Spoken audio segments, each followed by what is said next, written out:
She told them not to use someone else's tarot deck. She explained exactly why. She warned them twice. They lit the candles anyway. By morning, the cards had already started collecting, one by one, card by card, exactly as predicted. 7 college friends gather for what was meant to be a fun and unforgettable night. The group consists of Haley, Grant, Paxton, Paige, Elise, Madeline, and Lucas. They are all staying together in a large, vintage mansion that they rented for Elise's birthday celebration. The house sits in a remote location, surrounded by silence and darkness, with only a bonfire lighting up the night as they drink, laugh, and enjoy their time together. As the night continues, the group begins teasing Haley and Grant about their relationship. They have been dating for a long time, and their friends jokingly suggest that they will be the first to get married. What starts as harmless fun quickly becomes awkward for the couple. Grant becomes uncomfortable and walks away toward the mansion, leaving Haley behind with the others. Shortly after, Haley reveals to her friends that she and Grant have actually broken up. This shocks everyone, as they always believed the two were perfect together. Her friends immediately encourage her to reconcile, insisting they are made for each other. However, Haley firmly believes their relationship has already run its course and that they are heading in different directions in life. Inside the mansion, the group searches for more alcohol, but quickly realizes they have run out. Because the house is isolated and it is too late for deliveries, they assume there is no way to get more. Still, they start exploring the mansion, hoping to find hidden supplies. While searching, they come across a locked door with a warning sign that reads, "Keep out." Curiosity and alcohol cloud their judgment, and they decide to break the rule and enter anyway. Behind the door, they discover a hidden staircase leading down into a dark basement filled with strange antique objects. This is all old astrological stuff. The place feels abandoned, as though it once belonged to someone deeply involved in occult practices or collecting mysterious relics. Among the items, Paxton discovers an unusual box containing a set of tarot cards. The deck immediately captures attention because of its eerie, hand-painted design. Haley, who has some knowledge of tarot and astrology, becomes uneasy when she sees them. She warns her friends that using someone else's tarot deck is considered dangerous, but the group ignores her concerns, excited by the idea of a reading. Elise, excited for her birthday, insists that Haley perform a reading. Despite her hesitation, Haley eventually agrees after pressure from her friends. The tarot readings. Seriously, I don't want to. They light candles around the basement and prepare for what they think will be a harmless game. However, just before the reading begins, a strong gust of wind suddenly passes through the room, creating an unsettling atmosphere. Haley feels uncomfortable and tries once again to stop them. Guys, we really shouldn't be doing this.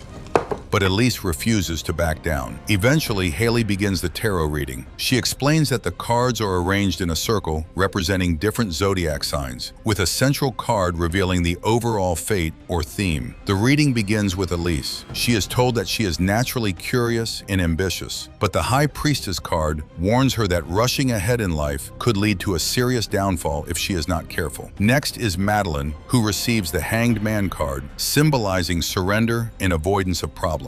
Haley warns her that running from challenges may lead to unexpected consequences and possible failures in her surroundings. Meanwhile, Paxton explores the house alone and begins noticing strange, unsettling occurrences. Doors move on their own, shadows flicker, and he briefly thinks he sees someone outside, only to realize it is nothing but an illusion caused by fear. Back in the basement, Paige receives her reading. The Magician card suggests she is being pulled in different directions and may soon face confusion or deception. Haley warns her that things are not always what they seem, and she must be careful not to fall for illusions. Paxton later receives the Fool card. Haley explains that while he is loyal and dependable, he tends to act impulsively. The card warns him that reckless decisions could lead him into dangerous situations where he feels trapped or helpless. Lucas is next, and he receives the Hermit card. This suggests isolation and difficult financial or personal changes ahead. Haley warns him that his choices may lead him down a path of loneliness or misjudgment if he is not careful. Finally, Grant reluctantly participates in the reading. He receives the Devil card, which symbolizes inner darkness, temptation, and destructive behavior. Haley warns him that he may need to confront a dangerous part of himself or risk losing someone important. Grant refuses to believe any of it and storms out, angry and dismissive. At the end of the session, Haley performs a reading for herself. She draws the Death card, a recurring symbol she has seen before for whenever she reads her own future. She explains that it does not necessarily mean literal death, but a transformation. However, in her case, it always predicts that love is tied to her downfall. That night, something strange begins to happen. The tarot box begins to glow in the dark basement, and an unknown ritualistic energy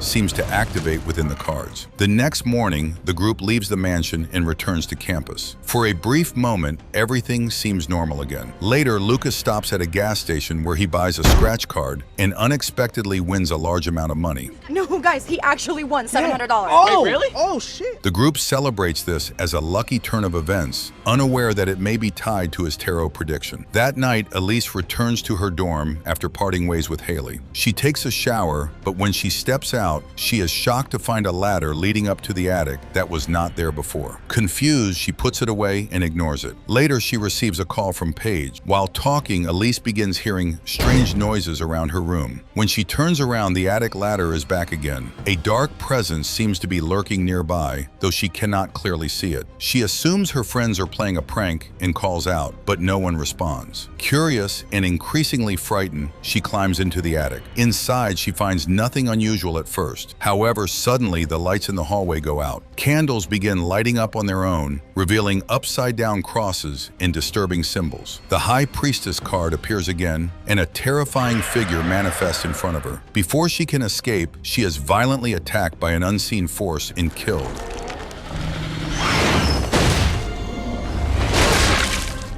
Confirming the tarot reading's prediction. The next day, the group is devastated by Elise's sudden death. Paige, especially, is deeply traumatized because she was the last person to speak with her. Haley tries to comfort her, and later that night, Paige admits she is haunted by visions of Elise. During a private moment, Haley opens up about her past. She reveals that her mother once suffered a long illness, and Haley watched helplessly as every treatment failed. During that time, she turned to tarot readings, hoping for answers, but every reading predicted her mother's death. They told me she wasn't gonna make it. Eventually, her mother passed away, and Haley realized that some outcomes may be unavoidable, no matter what anyone does. You can't change fate.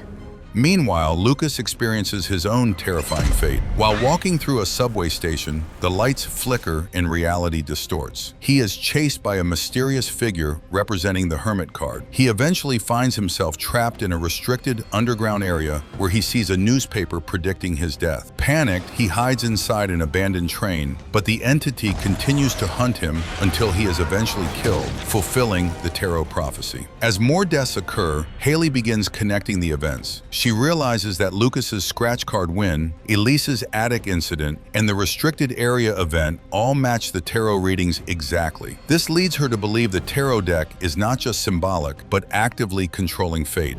It's fate.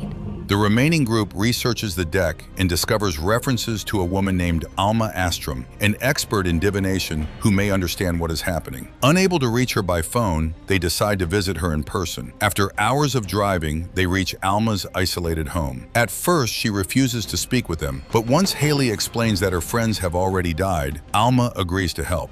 We really need your help. Get off my property. Our friends are dying because of their readings. Inside, she reveals that similar events have occurred throughout history. She explains cases from 1951 in Mexico City, 1969 in Woodstock, and 1988 in London, all involving groups who received tarot readings and died shortly after. In the London case, Alma was the only survivor because she never had her own reading done. Because I was the one in London who survived. I did everyone's reading but my own. Alma then explains the origin of the cursed deck. It belonged to a Hungarian astrologer in the late 1700s who served a noble family. After making a prediction about a fatal childbirth, she was accused of witchcraft when it came true. They killed her daughter. In revenge, she performed a blood ritual, binding her spirit to the tarot cards. She bound her soul to the cards. The stars are working against you. And creating a death curse that would kill anyone who received a reading. The only known way to stop the curse is to destroy the deck completely. How do we stop this? Destroy the deck. Determined to end it, the group returns to the mansion. However, during their journey, they realize the curse is still active. Madeline is attacked by the hangman entity and brutally killed after being dragged into a supernatural noose.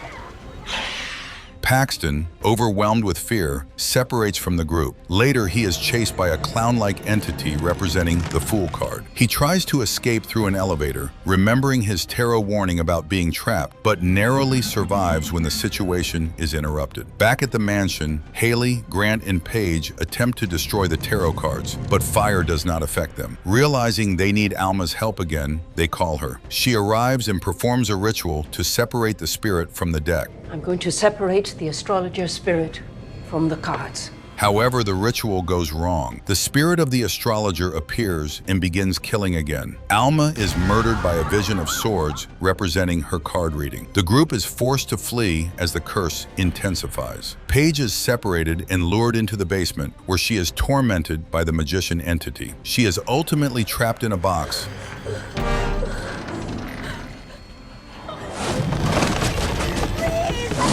and brutally killed in a horrifying illusion. Grant is pulled away by the devil entity, leaving Haley alone. She realizes that the only way to end the curse is to complete her own reading and confront the spirit directly. As the final confrontation unfolds, Haley performs the reading. She communicates with the spirit, trying to make it understand the pain and loss it is causing. However, the entity refuses to listen and attempts to kill her. In a final twist, Haley draws the death card again, accepting her fate. A powerful force engulfs the room, and the spirit is pulled into the flames,